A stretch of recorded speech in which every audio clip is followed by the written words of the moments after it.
Halo, selamat datang di channel Sarjana Rantau.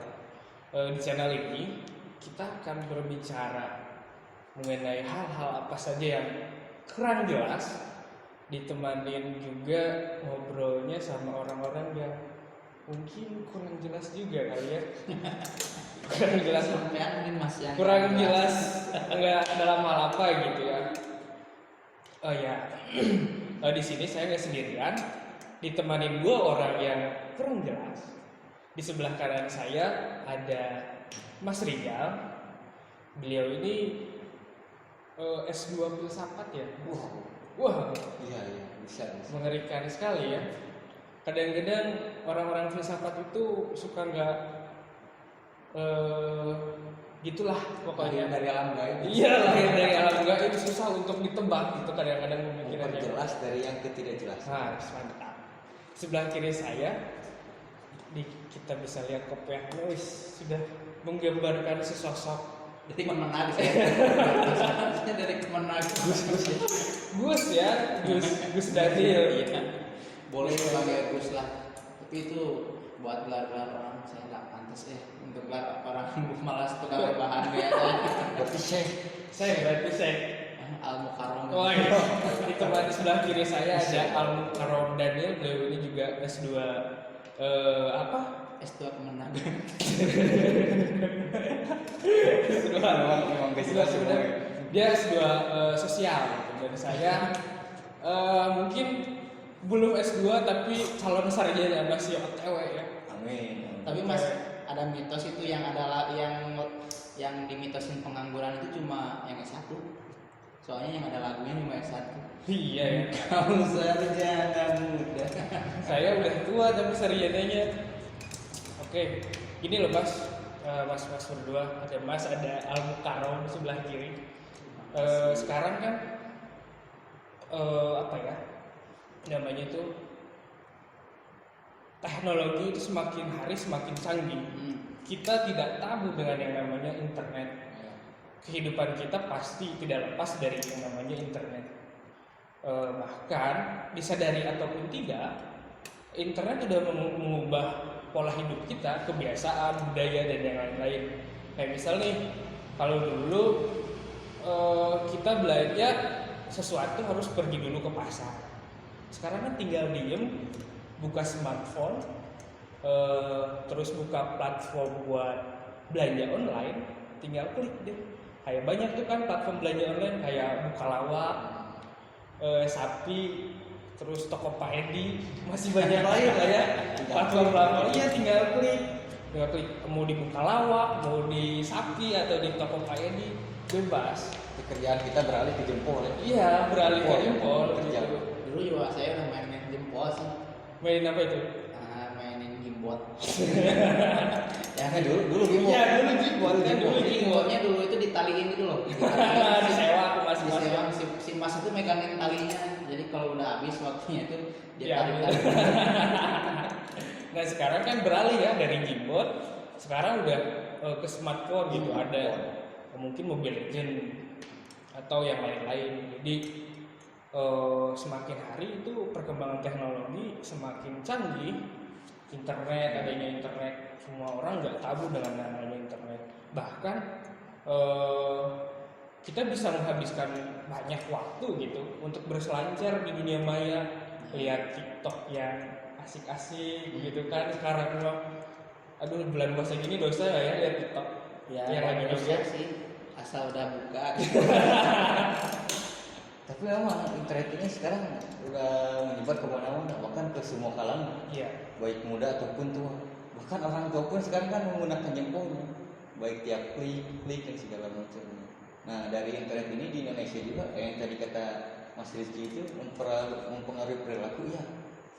Cuman yang kita tidak sadari itu, apakah internet juga bisa berpengaruh terhadap hal negatif terhadap perilaku manusia atau tidak? Nah, itu mungkin ada beberapa faktornya. Enggak ya, di sisi lain kita tidak menutup kemungkinan bahwa internet ada hal-hal yang positifnya. Seperti halnya kita berbelanja apapun kita dimudahkan dengan tinggal klik. Apalagi sekarang lagi Covid kan. Iya. Lagi di rumah aja. Nah, dengan adanya internet kan kita bisa memesan makanan dengan klik, nggak usah keluar rumah dan segala macam. Walaupun ada beberapa orang harus kerja keluar rumah. Mungkin dari sisi positif ya kita terbantu, Ya, terbantu. Tapi mungkin dari sisi negatifnya nih, mungkin ada juga kan dari pengaruh-pengaruh internet. Banyak sih kalau ini pengaruh-pengaruh negatif. Apalagi kita anak muda ya paling tahu itu dampak-dampak negatif itu. Misalnya mungkin maaf ini channel dewasa atau channel Semua umur. oh semua umur. Semua umur. Semua umur. Sebenarnya suka buka situs apa? Smartphone? Oh enggak. Oh, kirain Buka situsnya Muslim Pro ya ada laporannya. Alhamdulillah. Kalau misalnya ada adaan itu bunyi gitu. Iya. Kabarnya ya. Ya makanya saya harus verifikasi dulu gitu Mas. Misalnya penontonnya itu dari usia berapa aja. Ya saya bahasanya lebih bahasa yang lebih sopan. Semua umur ini tatarannya. Gak semua umur lah. Salah satunya misalnya ya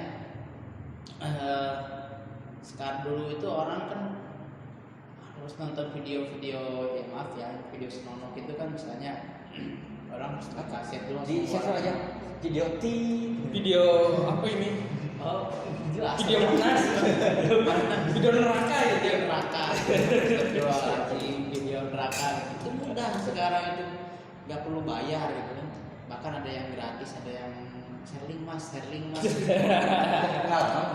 enggak itu saya lihat ini apa realita mas apa anak-anak muda sekarang seperti itu selain itu juga kalau dulu mungkinnya isu-isu jangan bikin Facebook nanti gampang orang jahat nyari identitas kita tapi kan sekarang kan enggak malah ada yang joget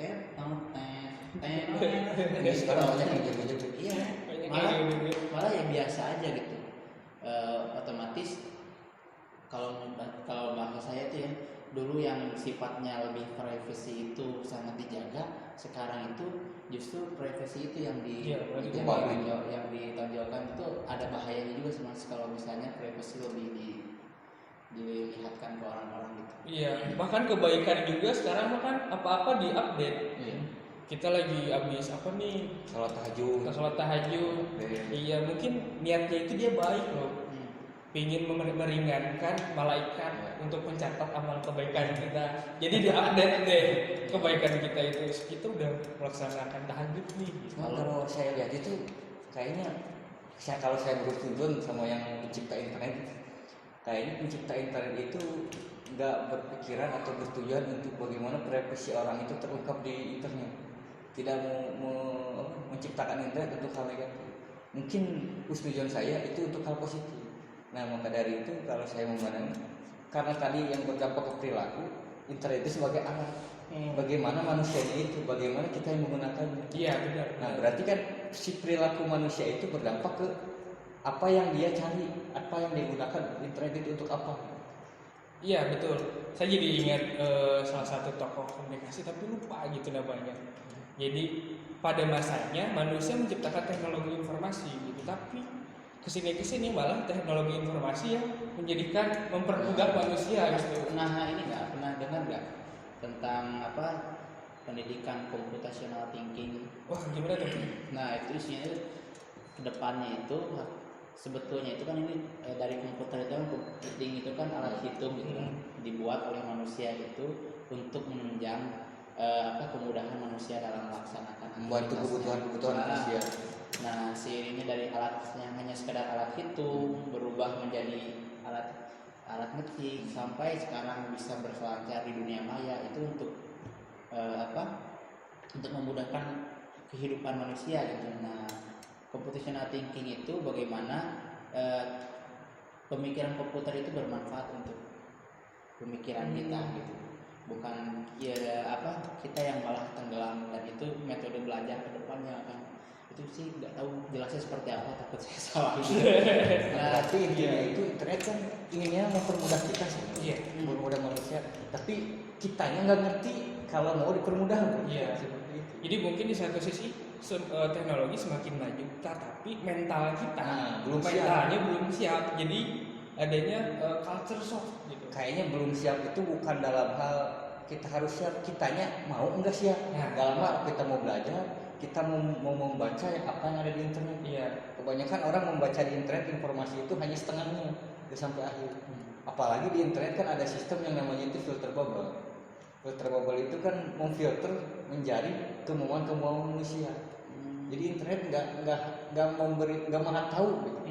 Jadi si manusia pengen apa, orang-orang pengen apa, diberilah rekomendasi seperti halnya Gus Daniel. Tadi Gus Daniel sering searching yang link-link gitu. Nah, si internet akan memberikan rekomendasi itu. Iya Pak, itu benar bahaya banget tuh. Tuh kalau ini ya yang lagi viral sekarang tuh jaring itu ya, apa sama dokter Dika tuh kalau bilang jaring kayak gini konspirasinya, itu mungkin ada benarnya juga ya, tentang apa algoritma itu adalah Tuhan baru. Tuhan Algoritma di internet. Tuhan baru di dunia sekarang. Kebayang nggak sih kita jadi serba terbatas dari sesuatu hal yang mudah itu malah membatasi kita gitu. Ternyata benar kata nenek moyang dulu, semua yang instan itu nggak ada yang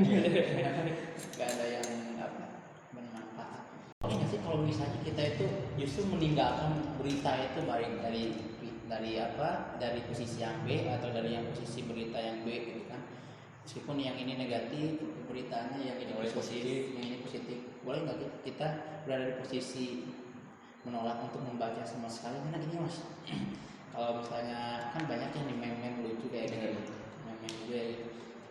Corona ini aneh sih, orang-orang sehat kok pada kena, lah orang gila jalan-jalan, jalan-jalan kan ya, jalan-jalan di tengah jalan itu nggak ada tuh kena corona, pegang tai lah, pegang selokan lah, Orang gila pernah diperiksa nggak ya? Orang gila pernah diperiksa nggak ya? nggak tahu. Tapi kan itu udah sakit. Kan ada yang bilang carrier gitu ya. Iya. Ya ada carrier itu, jadi dia tampaknya sehat gitu kan. Tapi kalau megang jadi menular gitu kan. Informasi di internet kan kayak gitu. Nah itu lebih bahaya kalau misalnya gila mondar mandir ini itu melihat yang baju merah. Ini penting juga ya, internet itu selain membaca, jadi dibandingin juga gitu, dibandingin ada pembandingnya supaya kita terbuka. Dan juga internet itu cuma alat. Jadi gimana kita sebijak mungkin menggunakan internetnya, betul nggak? Ya itu. Intinya sih itu sebijak mungkin, jangan dilakukan internet itu dengan hal-hal yang negatif, tapi lebih ke hal-hal yang positif. Karena pada dasarnya kan internet itu untuk membantu kehidupan kita gitu. Jangan sampai kita terbawa sama kemudahan internetnya, jadiin alat sama internetnya, dijadiin market lah sama pengusaha online gitu. Itu trending loh mas, saya baca di Twitter itu yang penimbun sama apa itu yang masalah hashtag penimbun, yang Twitter please do your magic. Akhirnya dia mulai jual lagi gitu karton-karton. Oke teman-teman, mungkin itu aja ya yang bisa kita sampaikan. Kita cuma bisa menyampaikan, Anda yang menyimpulkan, mungkin gitu ya, dari salah satu stasiun televisi. Gak ada yang bisa disimpulkan. Iya, Anda yang menyimpulkan, terserah. Karena kan tadi saya udah bilang ini tuh obrolan yang kurang jelas gitu, untuk mengisi waktu luang aja di rumah. Mungkin sekian dari kami, dari Sarjana Rantau. Apa tagline-nya? Kita kan punya tagline. Saya sampai Enggak lupa, cuman ngetes aja. Masuk kedua gitu. Bicara dulu sampai ujung dunia. Bye.